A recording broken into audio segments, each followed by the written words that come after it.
আজকে পর্তুলিকাময় সকাল, স্নিগ্ধ সকাল, বৃষ্টি নাই কিন্তু মেঘলা।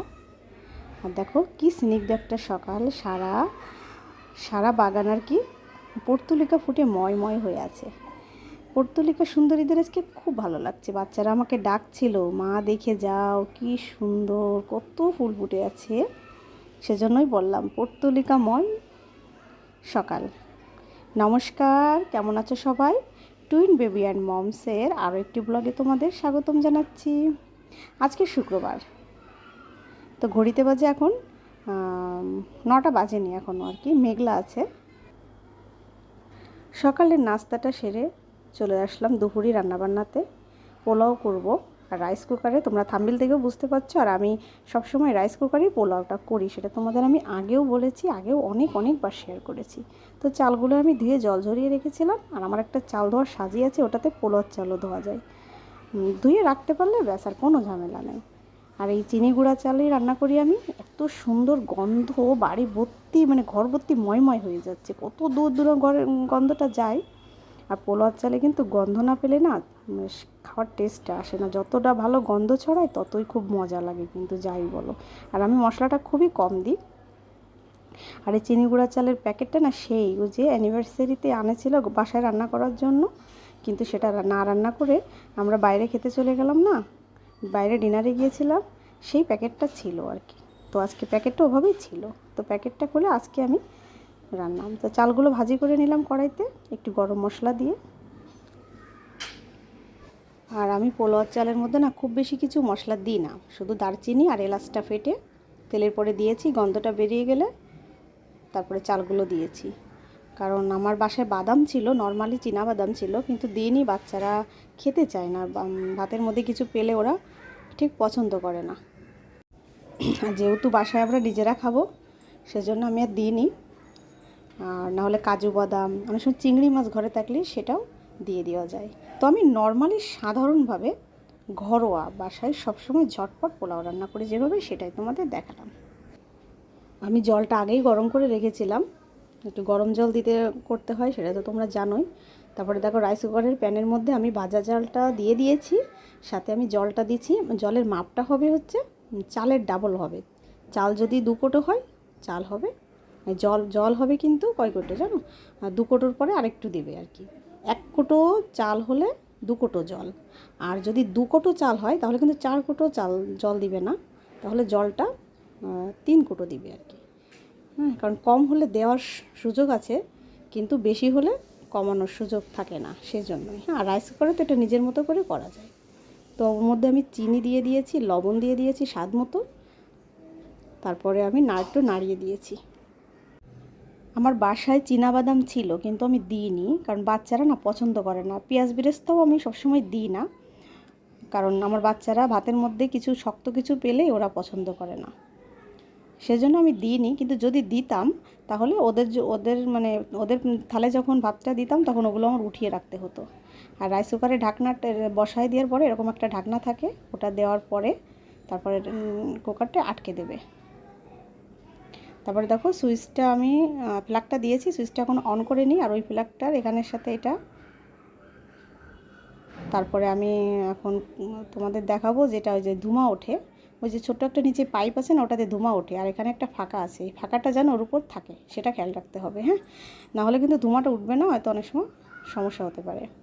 এখানে 2টা বাটন থাকে, কুক আর ওয়ার্ম লেখা। তাই দেখো ওয়ার্মে যখন এটা এই যে নিচে চাপ দিলাম, কুক আলোটা জ্বলে উঠলো, তার মানে এখন কুক হচ্ছে। আর এই যে গ্রিন আলোটা, এটা যখন হয়ে যাবে তখন অটোমেটিক গ্রিন আলোটা জ্বলে উঠবে, ওয়ার্মটা জ্বলে উঠবে। আর ওয়ার্মটা জ্বলে ওঠার সাথে সাথে তোমরা সুইচ অফ করে দেবে, নাহলে কিন্তু ভাতটা লেগে যাবে তলে। ঠিক আছে, তোমরা একটু পরপর দেখবে। তারপর দেখো যথারীতি আমার কিন্তু ভাত ধোঁয়া উঠে গেল, দেখো সারা ঘর। তো আমার গ্রিন আলোটা জ্বলে উঠেছে, ওয়ার্মটা তো গ্রিন আলো, আর কুকটা রেড আলো। তো গ্রিন আলোটা জ্বলে ওঠার পরে আমি ঢাকনাটা খুললাম, গরম ছিল, আমি ওটা ধরে ডাইনিংয়ে নিয়ে আসলাম সোজা। তো দেখো এই যে ঢাকনাটা খুললাম, এর উপরে না কিছু সেদ্ধ টেদ্ধ বসাই দিলে হয়ে যায় আর কি, সেটার জন্য এই সিস্টেমটা করা আর কি। তো দেখো ভাতটা কি সুন্দর। আর আমার না জল তো কিন্তু মাপ দেওয়া লাগে না, আমার এখন একটা আন্দাজ হয়ে গেছে। এই যে রাইস কুকারের চামচ, এটা দিয়ে ধরলে আমি বুঝতে পারি মাপটা। আর যদি এই পর্যায়ে দেখো ভাতটা একটু শক্ত আছে, দেখো আমার কী সুন্দর ঝুরঝুরা ভাত হয়েছে, বিয়েবাড়ির মতো, হোটেলের মতো, দেখো যাই বলো অনেক ঝরঝরে ভাতটা হয়েছে। আর এত সুন্দর গন্ধ, চিনি গুঁড়া চাল তো, প্যাকেট চাল, দেখো অনেক সুন্দর ঝরঝরা। আর এ পর্যায়ে যদি দেখো ভাতটা একটু শক্ত আছে, তোমরা কুকারটা খুলে যেভাবে ছিল না ওভাবে চারপাশ দিয়ে একটু জল দিয়ে দেবে, দিয়ে আবার রাইস কুকারটা আটকিয়ে, যেভাবে আটকিয়েছিলে প্রথমেও সেভাবে আটকিয়ে আবার কুক অপশনটা চাপ দেবে, তাহলে ওটা আরেকটু কুক হবে, ঠিক আছে। কিন্তু তুমি যদি জল না দাও তাহলে কিন্তু কুক অপশনটা চাপ পড়বে না, ওটা বাটনই অন হবেই না, ঠিক আছে। দিলে 2-1 মিনিটের মধ্যেই হয়ে যাবে, তোমরা একটু খেয়াল রাখবা। আর গ্রিন আলোটা জ্বলে উঠবে যখন, ওয়ার্মটা জ্বলে উঠবে, ওটার সঙ্গে সঙ্গে সুইচ অফ করে দিবা, নাহলে কিন্তু ভাতটা লেগে যেতে পারে। এত সুন্দর দেখো এই গরম মশলার কাঠটা, আর আমার তেজপাতা ঘরে ছিল না, তেজপাতা থাকলে আমি এখানে দেখো কী সুন্দর ঝরঝরে ভাতটা। আর এটা আমার সুবিধা কেন, এখানে রাইস কুকারে দিলে কোনো নাড়াচাড়া করা লাগে না, উল্টানো পাল্টানো লাগে না, অটোমেটিক হয়ে যায়, এই জন্য আমার খুব সুবিধা রাইস কুকারে পোলাও করতে। আর কুকারটা আমার হাতের কাছেই থাকে সব সময়। আর হচ্ছে আমার তেজপাতা ঘরে ছিল না, নাহলে কয়েকটা তেজপাতা দিয়ে দিতাম, সেটা তো হাত দিয়ে উঠানো যায়। আর আজকে ঝটপট করলাম তো, নাহলে আর বাচ্চারা বেরেস্তা টেরেস্তা এগুলো কিছুই পছন্দ করে না। কাজু বাদাম দিতে পারো, কেউ গাজর দিতে পারো, মটর দিতে পারো, চিংড়ি মাছ থাকলে দিতে পারো, অনেক কিছুই দেওয়া যায়। কিন্তু যেহেতু আমাদের ঝটপট ঘরোয়া রান্না করবো, আমরা নিজেরা খাবো, আর যেহেতু বাচ্চারা পছন্দ করছে না, সেটুকু দেওয়ার দরকার ছিল না।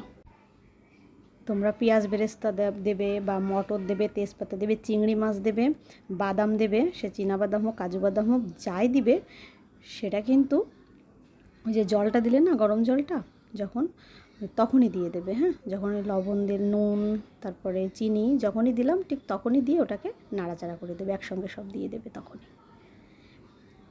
দেখো কি সুন্দর আকাশ, সূর্য কিন্তু অলরেডি অস্ত চলে গিয়েছে, চলে গিয়েও তার তেজ এখনও আছে, এটা হচ্ছে সেটাই। আর যে হলুদ অংশটুকু দেখছো না, ওখানে সূর্যমামা ওখানেই অস্ত গিয়েছে, সেজন্য ওটা ওরকম হয়ে আছে। আমি অনেক দূর থেকে তোমাকে দেখাচ্ছি, ছাদ থেকে। এটা দেখে আমি আজকে বেলকনি থেকে দেখে আমি ছাদে আসলাম, নাহলে শুক্রবারে আমি ছাদে খুব একটা যাই না, যেহেতু ওর বাবা বাসায় থাকে, ওর বাবাই বাচ্চাদের নিয়ে যায় নিচে টেচে ঘুরতে, তো তখন আমি আর রুম থেকে আর বের হই না। কিন্তু এরকমটা আকাশ দেখে আমি আর থাকতে পারলাম না ঘরে, তো সোজা একটা ক্যামেরাটা নিয়েই চলে আসলাম, খুব ভালো লাগছিল। দেখো কি সুন্দর, মনে হচ্ছে কি পুড়ে গেছে আর কি আকাশটা, এরকম একটা ব্যাপার। আর উঁচু উঁচু বিল্ডিংয়ের উপরে মনে হয় কি দাঁড়ালেই যেন আকাশ ছুঁতে পারবো, কিন্তু না গো, ওখানে গেলে তুমি আকাশ ছুঁতে পারবে না।